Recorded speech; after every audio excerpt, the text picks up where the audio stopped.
कृष्णा।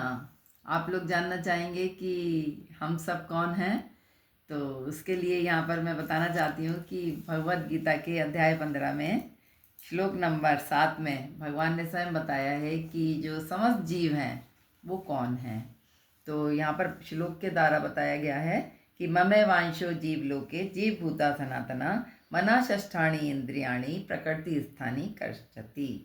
भगवान यहाँ पर बता रहे हैं, अर्थ बता रहे हैं उसका, कि जब इस बद्ध जगत में सारे जीव मेरे कौन है, शाश्वत अंश हैं। बद्ध जीवन के कारण वे क्षयों इंद्रियों से घोर संघर्ष कर रहे हैं, जिनमें मन भी सम्मिलित है। अब क्या है इसका मतलब कि प्रभुपाद जी यहाँ पर बताते हैं कि मन, इंसान जो है, जो जीव है, वो जीव कौन है, भगवान का अंश है। और जो यहाँ पर जीव जो होता है, या मनुष्य रूप में हो चाहे वो किसी भी रूप में हो, वो जीव क्या करता है, अपने विषयों में उलझा रहता है। तो विषय कौन से हैं, बताया है कि इंद्रियां हमारी 5 हैं और एक छठी इंद्रिया का यहाँ पर जिक्र किया है भगवान ने। वो कौन सी इंद्रिया है, वो है मन। तो मन ही एक ऐसी इंद्रिय है जो समस्त इंद्रियों को अपने कंट्रोल में रखती है। मन ही जो कहेगा वही इंद्रियां करेंगी।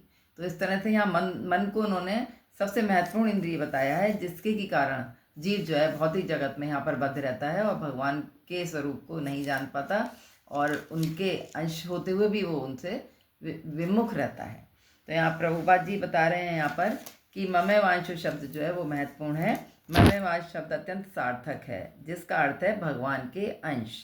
तो यहाँ पर बताया प्रभुपाद जी ने कि वह अंश जब शारीरिक बंधन से मुक्त हो जाता है तो आध्यात्मिक आकाश में, वैकुंठ लोक में अपना आदि आध्यात्मिक शरीर प्राप्त कर लेता है, जिससे वह भगवान की संगति का लाभ उठाता है। किंतु ऐसा समझा जाता है कि जीव भगवान का अंश होने के कारण गुणात्मक दृष्टि से भगवान के ही समान है, जिस प्रकार स्वर्ण के अंश भी स्वर्ण ही होते हैं।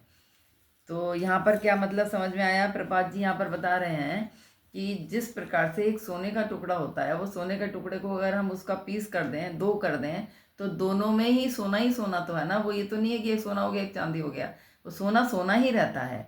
इसी तरह से हम जितना भौतिक जगत है, जितने भी जीव हैं, सब शाश्वत अंश हैं भगवान के।